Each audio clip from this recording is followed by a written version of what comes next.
Un père célibataire noir ramène sa chef ivre à la maison après la fête de l'entreprise. Quand elle se réveille. Tu pensais vraiment que je ne m'en rendrais pas compte? La voix glaciale de Victoria Reynolds rompit le silence du bureau alors qu'elle tenait son téléphone portable avec une photo compromettante sur l'écran. Un homme comme toi, chez moi, profitant de moi alors que j'étais vulnérable. Marcus Williams, 34 ans, restait assis calmement devant le bureau de la directrice générale, les yeux fixés sur elle sans montrer la moindre surprise. Père célibataire d'une fillette de 8 ans, il travaillait comme analyste senior dans l'entreprise depuis 5 ans, toujours impeccable dans ses rapports et respectueux envers tous. Il n'aurait jamais imaginé qu'un geste de gentillesse se transformerait en une accusation qui pourrait détruire sa vie. Madame Reynolds, vous étiez extrêmement ivre hier soir.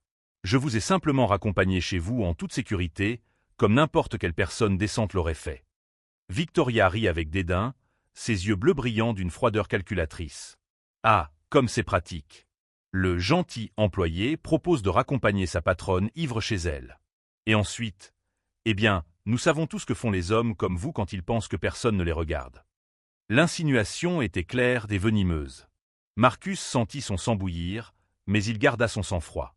Il avait remarqué de petits signes de préjugés de la part de Victoria au fil des ans, des commentaires subtils sur sa chance de travailler dans une entreprise aussi prestigieuse, des regards condescendants lorsqu'il prenait la parole lors de réunions, la façon dont elle vérifiait toujours 2 fois son travail tout en approuvant sans sourciller les rapports médiocres de ses collègues blancs. « Je suis sûr qu'il y a un malentendu », dit Marcus, sa voix contrôlée masquant la tempête qui faisait rage en lui. « Il n'y a aucun malentendu.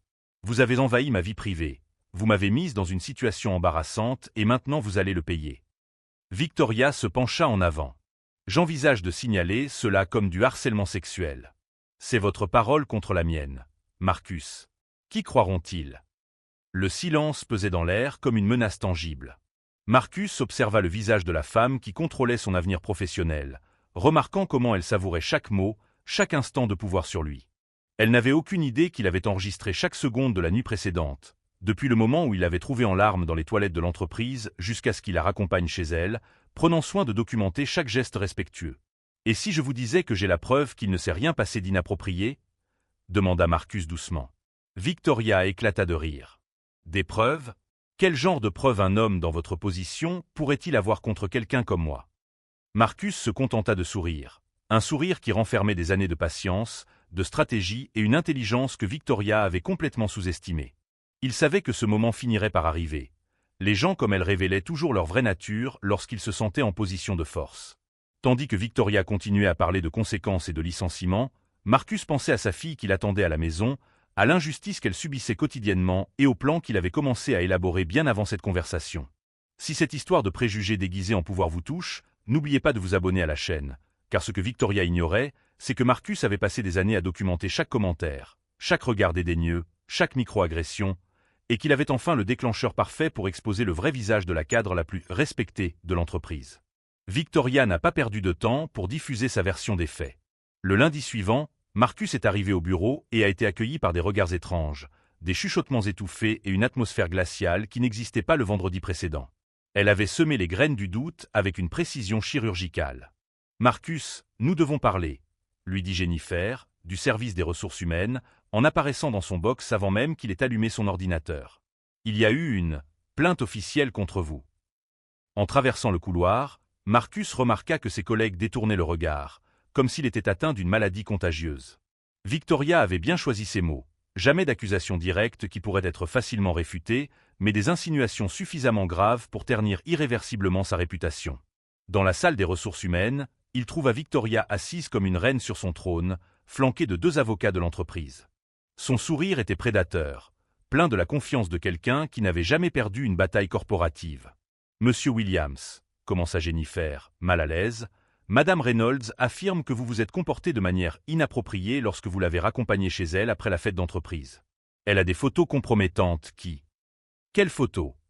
l'interrompit Marcus calmement. Victoria fit glisser son téléphone sur la table, montrant une image d'elle allongée dans son propre lit, légèrement en désordre. « Vous m'avez mise dans cette position vulnérable, Marcus.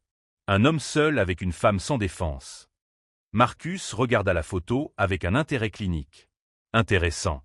Et qui a pris cette photo ?»« Moi-même, quand je me suis réveillé et que j'ai réalisé ce qui s'était passé, » répondit Victoria rapidement. « Ah !»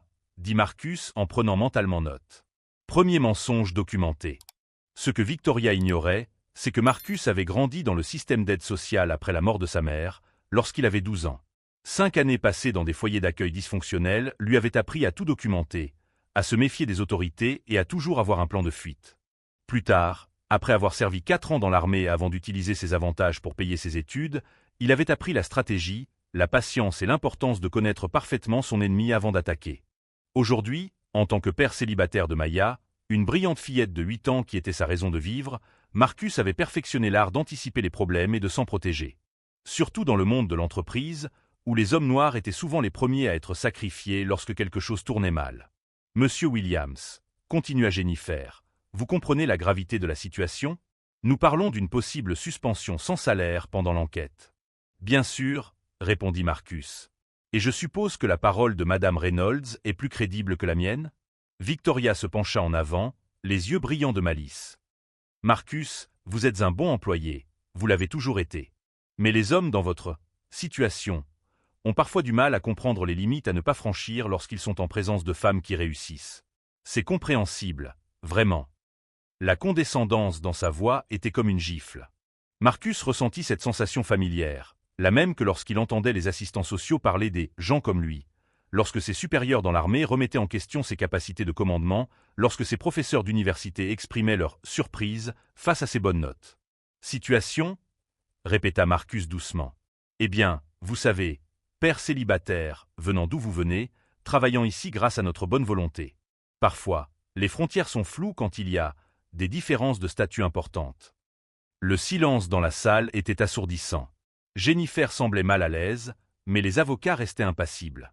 Victoria, cependant, savourait clairement chaque mot, chaque moment d'humiliation qu'elle croyait infliger.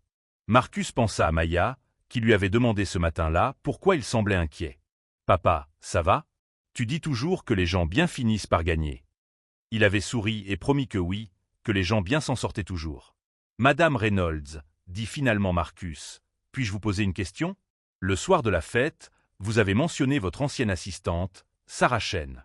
Vous avez dit qu'elle avait joué la carte raciale lorsqu'elle avait été licenciée? » Victoria se raidit légèrement. Cela n'a rien à voir avec cette discussion. Ah, mais je pense que ça l'est. Parce que Sarah m'a contacté la semaine dernière. Elle poursuit l'entreprise pour discrimination raciale. Apparemment, elle a des enregistrements très intéressants de vos conversations. Le visage de Victoria perdit un peu de sa couleur, mais elle se ressaisit rapidement. Sarah est une employée mécontente qui invente des histoires. Personne ne la croira. Marcus sourit à nouveau, ce même sourire qui avait nécessité des années de préparation minutieuse. Vous avez peut-être raison, Madame Reynolds. Après tout, qui croirait une femme asiatique contre une femme blanche respectée comme vous? L'ironie ne passa pas inaperçue. Victoria réalisa trop tard qu'elle était tombée dans un piège verbal, utilisant exactement le même argument qui se retournait maintenant contre elle. « Que insinuez-vous » demanda Jennifer. Marcus se leva calmement. « Je n'insinue rien. Je remarque simplement qu'il est intéressant de voir comment certaines personnes supposent que leur parole a plus de valeur que celle des autres, sur la base de caractéristiques qui ne devraient pas avoir d'importance dans un environnement professionnel. » En quittant la pièce, Marcus entendit Victoria murmurer furieusement à l'oreille des avocats. Elle n'avait aucune idée qu'il avait passé les 2 dernières années à documenter méticuleusement chaque commentaire discutable, chaque micro-agression, chaque décision discriminatoire qu'elle jugeait trop subtile pour être remarquée. Chaque mot condescendant qu'elle venait de prononcer avait été enregistré par l'application discrète installée sur son téléphone. Chaque expression de supériorité avait été capturée, chaque admission implicite de préjugés était désormais préservée numériquement. Ce que Victoria ignorait également, c'est que Marcus n'était pas un simple analyste senior. Il était titulaire d'un master en système d'information et s'était constitué un réseau de contacts comprenant des journalistes d'investigation, des avocats spécialisés dans les droits civils et des militants anti-entreprise qui vivaient pour dénoncer des cadres comme elle. Mais surtout, Victoria avait commis l'erreur fatale de menacer non seulement son emploi, mais aussi sa capacité à subvenir aux besoins de Maya. Et quand vous menacez la fille d'un homme qui a déjà tout perdu une fois et qui s'est reconstruit à partir de rien, vous réveillez une force qui ne peut être contenue ou contrôlée. Cet après-midi-là, alors que Victoria célébrait avec ses avocats ce qu'elle croyait être une victoire facile, Marcus était à la maison en train d'aider Maya à faire ses devoirs de mathématiques, planifiant soigneusement chaque mouvement d'un jeu qu'elle ne savait même pas avoir commencé à perdre au moment où elle avait complètement sous-estimé l'intelligence et la préparation de l'homme qu'elle essayait de détruire. Victoria n'a pas perdu de temps pour consolider sa victoire. Le mardi, Marcus a été officiellement suspendu sans salaire pour conduite inappropriée faisant l'objet d'une enquête. Le mercredi, elle a fait circuler une note confidentielle à d'autres cadres sur la surveillance des employés susceptibles d'avoir un comportement douteux. Le jeudi, Marcus a reçu une lettre officielle de l'entreprise lui demandant de ne plus entrer dans les locaux jusqu'à nouvel ordre. Ce que Victoria ignorait, c'est que Marcus avait passé les 3 derniers jours non pas à se lamenter, mais à mettre en œuvre la première phase d'un plan qu'il élabore. « Marcus Williams ?» demanda Amanda d'une voix intéressée lorsqu'il se présenta. « Sarah Chen m'a parlé de vous. Elle m'a dit que vous pourriez avoir des informations précieuses sur certaines pratiques au sein de votre entreprise. »« J'ai plus que des informations, maître Rodriguez. J'ai des preuves. » Au cours de leur rencontre dans le bureau d'Amanda, Marcus ouvrit son ordinateur portable et lui montra des fichiers méticuleusement organisés. Des tableaux détaillés montraient comment les employés noirs et latino-américains recevaient systématiquement des évaluations inférieures, étaient écartés des promotions et voyaient leur travail remis en question beaucoup plus souvent que leurs collègues blancs moins performants. « Impressionnant !» murmura Amanda en examinant les données. « Combien de temps a-t-il fallu pour compiler tout ça ? 2 ans et demi. Depuis que j'ai remarqué la tendance. » Marcus cliqua sur un autre dossier. Mais ce n'est même pas le meilleur. Ce qui apparut à l'écran fit siffler Amanda. Il s'agissait de captures d'écran de conversations privées du groupe WhatsApp des cadres, de mails internes contenant des commentaires racistes déguisés en préoccupations culturelles, et le plus accablant de tous, un enregistrement audio de 23 minutes réalisé lors d'une réunion de cadres au cours de laquelle Victoria et d'autres discutaient ouvertement de la manière de gérer la diversité sans compromettre les normes. « Comment as-tu eu accès à ça ?» demanda Amanda, clairement impressionnée. Marcus sourit pour la première fois depuis des jours. Disons que quand tu travailles 5 ans dans l'informatique avant de devenir analyste, tu apprends quelques trucs utiles sur les systèmes d'entreprise. Et quand tu es systématiquement exclu des réunions importantes, tu trouves d'autres moyens de te tenir informé. Pendant ce temps, Victoria était dans son bureau, célébrant sa victoire en passant des coups de fil à d'autres cadres, se vantant d'avoir réglé le problème d'un employé difficile avant qu'il ne devienne une responsabilité trop lourde pour l'entreprise. Elle n'avait aucune idée que chacun de ces mots était enregistré par le système de surveillance que Marcus avait discrètement installé quelques mois auparavant. Le problème avec les gens comme lui, a déclaré Victoria au téléphone à Margaret Thompson, directrice d'une autre succursale, c'est qu'ils ne comprennent pas les limites à ne pas franchir. Ils grandissent en pensant qu'ils méritent le même traitement que ceux qui ont vraiment construit quelque chose dans la vie. À l'autre bout du fil, Margaret a ri. Au moins, tu as réglé le problème avant qu'il n'essaie de jouer la carte raciale. Ces affaires peuvent traîner pendant des années. Exactement. C'est pourquoi j'ai agi rapidement. Un homme noir célibataire contre une femme blanche respectée? Les tribunaux sont peut-être plus sensibles aujourd'hui, mais la réalité est que la crédibilité compte toujours. Marcus écoutait chaque mot grâce au système qu'il avait configuré, chaque commentaire étant automatiquement transcrit et marqué de la date et de l'heure. Victoria creusait sa propre tombe sans s'en rendre compte. Cet après-midi-là, Amanda appela avec des nouvelles. « Marcus, j'ai trouvé quelque chose d'intéressant. Le ministère de la Justice enquête sur des pratiques discriminatoires dans les grandes entreprises. Votre entreprise figure sur la liste des entreprises faisant l'objet d'un examen préliminaire. Cela signifie que vos preuves ne serviront pas seulement dans le cadre d'un procès pour discrimination. Elles pourraient être la pièce manquante dans une enquête fédérale beaucoup plus vaste. » Tout en parlant à Amanda, Marcus regarda par la fenêtre de son salon, où Maya faisait ses devoirs à la table de la cuisine. Elle lui avait demandé pourquoi papa était à la maison pendant la semaine, et il lui avait expliqué qu'il réglait quelques problèmes au travail. « Tout ira bien, papa ?» avait-elle demandé avec cette perspicacité effrayante des enfants. « Oui, princesse. Parfois, les gens pensent qu'ils peuvent être méchants avec les autres sans conséquence.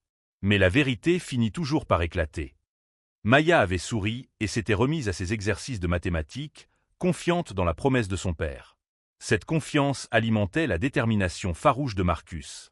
Il ne s'agissait pas seulement de lui, mais de créer un monde où sa fille n'aurait jamais accepté d'être traitée comme une citoyenne de seconde zone. « Amanda, » dit Marcus en reprenant son téléphone, « j'ai encore une chose à te montrer. »« Quoi ?» ?»« L'enregistrement de ma conversation avec Victoria hier. Toute sa tirade sur les hommes comme moi et les différences de statut. Tout est là. Même le moment où elle admet avoir planifié tout ça depuis le début. » Amanda resta silencieuse pendant un moment. Marcus, tu comprends ce que cela signifie? Cela signifie qu'elle ne se contente pas de faire preuve de discrimination. Elle orchestre un complot visant à nuire à un employé sur la base de préjugés raciaux. Et elle a été assez stupide pour l'admettre devant un enregistreur. Exactement. Et cela transforme une simple affaire de droit du travail en une accusation pénale fédérale. Ce soir-là, alors que Marcus aidait Maya à faire son devoir d'histoire sur les droits civiques, elle lui posa une question qui le coupa le souffle pendant un instant. « Papa, pourquoi certaines personnes pensent-elles qu'elles sont meilleures que d'autres simplement à cause de la couleur de leur peau ?» Marcus choisit ses mots avec soin. « Parfois, Maya, les gens qui n'ont jamais dû se battre pour quoi que ce soit pensent que leur vie facile signifie qu'ils sont spéciaux. Ils oublient que nous sommes tous égaux. Et qu'est-ce qu'on fait quand on rencontre des gens comme ça ?» Marcus sourit en pensant à Victoria célébrant une victoire qui allait bientôt se transformer en ruine totale. On leur montre qu'ils ont tort. Avec intelligence, avec des preuves, et en faisant toujours ce qui est juste. Ce que Victoria ignorait également, c'est que Marcus avait passé des années à se constituer un réseau de contacts comprenant des journalistes d'investigation, des militants des droits civiques et même d'autres employés d'entreprises similaires qui avaient été victimes de discrimination. Sa suspension lui avait donné le temps d'activer ce réseau comme il n'aurait jamais pu le faire en travaillant à plein temps. Le vendredi, alors que Victoria déjeunait dans le restaurant le plus cher de la ville pour célébrer avec Margaret Thompson sa gestion efficace des ressources humaines problématiques, Marcus était en vidéoconférence avec des représentants du ministère de la Justice, présentant des preuves qui allaient transformer la vie de Victoria en un cauchemar juridique dont elle ne se réveillerait jamais. Pendant un instant, lorsque Marcus éteignit son ordinateur après la réunion, il s'autorisa un sourire de satisfaction. Ce n'était pas un sourire de vengeance, mais celui d'un homme qui avait enfin trouvé le moment idéal pour faire triompher la justice. Un homme qui avait appris que la patience et la préparation valaient mieux que 1000 mots rageurs, et que parfois, la meilleure réponse à l'injustice était de laisser les injustes s'empêtrer dans leur propre filet. Le lundi commença normalement pour Victoria. Café haut de gamme, réunion de direction à 9 h, déjeuner avec des investisseurs à midi. Elle était en train de réviser des présentations lorsque Jennifer, des ressources humaines, apparut à sa porte avec une expression que Victoria n'avait jamais vue auparavant, un mélange de panique et d'incrédulité. « Victoria, nous avons un problème. Un problème très grave. » « Quoi encore ? Marcus a engagé un avocat bon marché pour faire du bruit ? » Jennifer a fermé la porte et s'est approchée du bureau. « Le FBI est dans le bâtiment. Ils veulent vous parler. À propos de pratiques discriminatoires systématiques. » Le sang de Victoria s'est glacé. « De quoi parlez-vous ? Une enquête fédérale est en cours. Apparemment, quelqu'un a fourni des preuves détaillées de discrimination raciale au sein de l'entreprise. Des conversations enregistrées, des emails internes, des données RH manipulées. » Jennifer s'interrompit, voyant le sang se retirer du visage de Victoria. « Votre nom est au centre de tout cela. » À ce moment-là, la porte s'ouvrit et 2 agents fédéraux entrèrent, suivis du PDG de l'entreprise, M. Davison, qui semblait avoir vieilli de 10 ans depuis le lendemain matin. « Madame Reynolds, » dit l'agent principal en montrant son badge, « je suis l'agent spécial Carter, du ministère de la Justice. Nous aimerions vous poser quelques questions sur vos pratiques de gestion. » Victoria tenta de garder son sang-froid, mais ses mains tremblaient légèrement. « Bien sûr, mais je ne comprends pas pourquoi cela serait nécessaire. » À commencer par cette conversation. L'agent a reproduit un enregistrement audio sur sa tablette. La voix de Victoria a clairement résonné dans la pièce. Le problème avec les gens comme lui, c'est qu'ils ne comprennent pas les limites appropriées. Ils grandissent en pensant qu'ils méritent le même traitement que les personnes qui ont vraiment construit quelque chose dans leur vie. Le visage de Victoria a perdu toute couleur. Ceci a été sorti de son contexte. Je parlais d'eux. Et celle-ci. Un autre enregistrement audio se mit à jouer. Un homme noir célibataire contre une femme blanche respectée? Les tribunaux sont peut-être plus sensibles aujourd'hui, mais la réalité est que la crédibilité compte toujours. Monsieur Davison se leva brusquement. « Victoria, pour l'amour de Dieu, dites-moi que vous n'avez pas dit ça. » Mais le pire était encore à venir. L'agent fit glisser une pile de documents sur la table. « Ce sont les transcriptions de vos conversations téléphoniques des 6 derniers mois. Tout obtenu légalement grâce à un mandat basé sur une plainte détaillée pour discrimination systématique. » Victoria feuilleta les papiers avec une horreur grandissante. Chaque commentaire raciste, chaque décision discriminatoire, chaque conversation où elle révélait ses véritables préjugés était là, documentée avec la date, l'heure et le contexte. Qui a fourni cela? Monsieur Marcus Williams. avec des preuves que vous avez orchestré une fausse accusation contre lui basée exclusivement sur des préjugés raciaux. L'agent lui montra d'autres documents. Y compris des enregistrements du système de sécurité montrant que vous avez vous-même pris cette photo compromettante, chez vous, 3 heures après que Marcus vous ait raccompagné en toute sécurité. La révélation frappa Victoria comme un coup de tonnerre. Marcus avait tout documenté. Chaque mouvement, chaque conversation, chaque moment de la nuit précédente. Les caméras de sécurité de son propre immeuble montraient clairement l'heure à laquelle elle avait pris les photos qu'elle avait utilisées comme preuve. De plus, continua l'agent, nous avons des preuves que vous avez accédé illégalement au système des ressources humaines afin de modifier les évaluations de performance des employés noirs et latinos, en réduisant leurs notes afin de justifier leur non-promotion. Monsieur Davison se leva, la voix tremblante de colère. Victoria, vous avez compromis toute l'entreprise. Nos contrats gouvernementaux, notre réputation, vous avez tout gâché. Je peux vous expliquer. Il n'y a aucune explication possible. Le PDG se tourna vers les agents. Elle est renvoyée avec effet immédiat. L'entreprise coopérera pleinement à l'enquête. À ce moment-là, Victoria a pris conscience de l'ampleur de sa ruine. Il ne s'agissait pas seulement de son emploi. Les agents lui ont expliqué qu'elle ferait l'objet de poursuites pénales fédérales pour complot en vue de violer les droits civils, falsification de documents et obstruction à la justice. Sa carrière de cadre était terminée à jamais. À l'extérieur du bâtiment, une foule de journalistes s'était déjà rassemblée. Quelqu'un avait divulgué l'histoire à la presse, et le nom de Victoria Reynolds était associé à la discrimination raciale sur tous les réseaux sociaux. Pendant ce temps, Marcus recevait un appel d'Amanda Rodriguez. Marcus, c'est fini. Elle a tout perdu. Son emploi, sa réputation, et elle risque probablement la prison. Mais il y a autre chose. L'entreprise veut conclure un accord généreux pour éviter un procès plus important. Quel genre d'accord? Réintégration immédiate, promotion au poste de directrice principale, indemnisation substantielle, et ils veulent que tu diriges un nouveau programme de diversité et d'inclusion.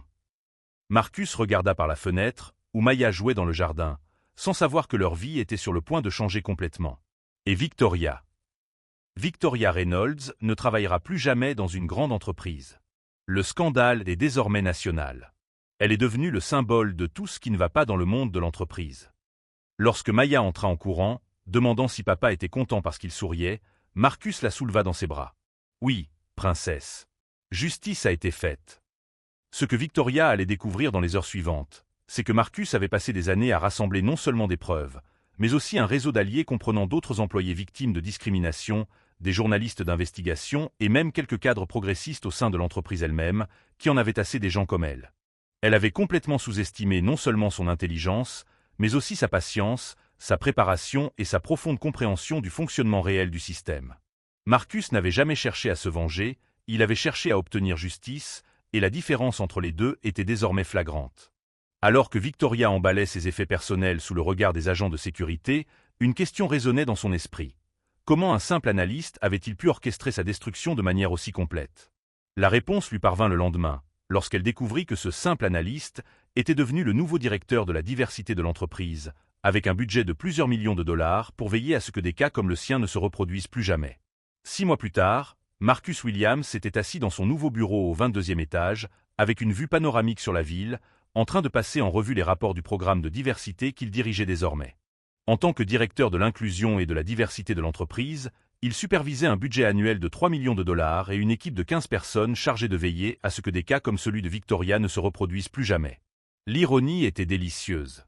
La même entreprise qui avait failli le licencier sur la base d'accusations mensongères lui versait désormais 200 000 dollars par an pour prévenir exactement le type de discrimination que Victoria avait systématiquement pratiqué. Maya courait dans le nouveau bureau, impressionnée par les immenses fenêtres et la table interactive que Marcus utilisait pour ses présentations. « Papa, tu es le patron maintenant ? En quelque sorte, princesse. Maintenant, papa aide l'entreprise à être plus juste avec tout le monde. » Cet après-midi-là, Amanda Rodriguez a appelé pour donner des nouvelles de Victoria. « Marcus, vous devez savoir qu'elle a été condamnée à 2 ans de prison fédérale pour violation des droits civils. De plus, aucune entreprise importante ne l'embauchera. Elle est devenue un cas d'école sur la façon de ne pas gérer les gens. Et financièrement, complètement ruinée. Elle a perdu sa maison, a dû vendre sa voiture et vit chez sa sœur dans un autre État. Les poursuites civiles que d'autres employés ont intentées contre elle à titre personnel l'ont laissée sans rien. Marcus ne ressentait aucune satisfaction vengeresse, seulement un profond sentiment de justice. Victoria avait passé des années à utiliser son pouvoir pour humilier et nuire à des personnes qu'elle considérait comme inférieures. Elle subissait désormais les conséquences de ses propres choix. Jennifer, de la RH, apparut à la porte avec une pile de CV. « Marcus, nous avons 50 candidats pour les nouveaux postes du programme. Parmi eux, plusieurs ont été victimes de discrimination dans d'autres entreprises et cherchent une seconde chance. Parfait. Donnons-leur les opportunités qu'ils méritent. » Le programme que Marcus avait développé est devenu un modèle national. Des entreprises de tout le pays envoyaient des représentants pour apprendre ces méthodes d'inclusion. Il avait transformé son expérience personnelle de la discrimination en une expertise qui profitait à des milliers de personnes. Lors de la première conférence nationale qu'il a organisée, Marcus est monté sur scène devant 500 responsables des ressources humaines. Il y a un an, je n'étais qu'un analyste faussement accusé par une supérieure qui croyait que la couleur de ma peau définissait mes compétences. Aujourd'hui, je suis ici pour m'assurer qu'aucun employé ne subira ce que j'ai subi. L'auditoire s'est levé pour l'applaudir. Au cours des premiers mois de son programme, l'entreprise avait promu 17 employés noirs et latinos qui étaient systématiquement ignorés, embauché 43 nouveaux talents issus de la diversité et mis en place des politiques qui sont devenues une référence dans le secteur. Pendant ce temps, Victoria Reynolds travaillait dans un centre d'appel dans une petite ville, gagnant $16 de l'heure, soit moins en un mois qu'elle ne gagnait en une journée en tant que cadre. Ses anciens collègues cadres l'évitaient complètement, craignant toute association avec son nom entaché. Elle avait tenté de poursuivre Marcus pour complot visant à nuire à sa carrière, mais l'affaire avait été sommairement rejetée lorsque les avocats avaient présenté toutes les preuves de discrimination qu'elle avait commises au fil des ans. Le juge avait déclaré qu'il était particulièrement ironique qu'une personne condamnée pour discrimination raciale tente de se poser en victime face à sa propre victime. À la maison, Maya aidait Marcus à classer les photos de sa cérémonie de remise du prix, cadre de l'année en matière de diversité et d'inclusion. « Papa, tu avais raison. Les gens bien finissent toujours par gagner. »« Oui, ma princesse. Mais l'important, c'est que nous avons gagné en faisant ce qui était juste, et non en devenant comme ceux qui ont essayé de nous nuire. » Ce soir-là, Marcus a reçu un message de Sarah Chen, l'ancienne employée asiatique qui avait été licenciée par Victoria. « Marcus, j'ai décroché un emploi formidable dans une entreprise qui valorise la diversité, en grande partie grâce à votre programme qui a servi d'exemple. Merci d'avoir transformé notre douleur en progrès. » Des messages similaires arrivaient chaque semaine, provenant de personnes qui avaient souffert de discrimination et qui trouvaient désormais des opportunités grâce aux changements que Marcus avait mis en place dans le monde de l'entreprise. Son histoire s'était répandue sur Internet, inspirant d'autres personnes à documenter et à combattre les préjugés dans leur propre environnement de travail. Le plus satisfaisant était de savoir que Victoria assistait à tout cela de loin, impuissante à intervenir, voyant l'homme qu'elle avait tenté de détruire devenir une force de transformation au sein même du système qu'elle avait corrompu par ses préjugés. Lors d'une interview pour un magazine national, le journaliste a demandé à Marcus ce qu'il ressentait à propos de sa « vengeance » contre Victoria. « Ce n'était pas de la vengeance », a répondu Marcus calmement. « La vengeance aurait été d'essayer de lui nuire personnellement. Ce que j'ai fait, c'est utiliser sa propre injustice comme carburant pour créer un système meilleur. La meilleure réponse à la discrimination n'est pas davantage de discrimination, mais de construire quelque chose qui empêche des personnes comme elle de nuire à d'autres à l'avenir. » Un an plus tard, Marcus a été promu vice-président de la culture organisationnelle, devenant ainsi l'une des plus jeunes personnes noires à occuper un poste de direction dans l'entreprise. Maya, alors âgée de 9 ans, fréquentait une école privée payée par l'entreprise et parlait avec fierté de son papa qui répare les entreprises en difficulté. Victoria, quant à elle, avait déménagé dans un autre État après avoir purgé sa peine, essayant de se reconstruire une vie loin du scandale qu'elle avait elle-même créé. Mais Internet a la mémoire longue, et son nom restait associé à la discrimination raciale chaque fois que quelqu'un faisait des recherches sur elle. L'histoire s'est tellement répandue qu'elle a fait l'objet d'un documentaire Netflix sur la discrimination dans le monde de l'entreprise, avec Marcus comme consultant principal. Le titre était ironique, « La cadre qui s'est détruite elle-même. Comment les préjugés ont causé sa perte ». Marcus a appris que la véritable victoire ne consistait pas à détruire Victoria Reynolds, mais à utiliser son expérience pour garantir que les futurs Victoria ne puissent plus jamais utiliser leurs préjugés pour nuire à des innocents. Il avait transformé une injustice personnelle en une force de changement qui profitait à des milliers de personnes. Si vous avez déjà été victime de préjugés ou d'injustice, n'oubliez pas de vous abonner à la chaîne, car la meilleure vengeance contre ceux qui tentent de vous rabaisser est de grandir tellement qu'ils deviennent insignifiants.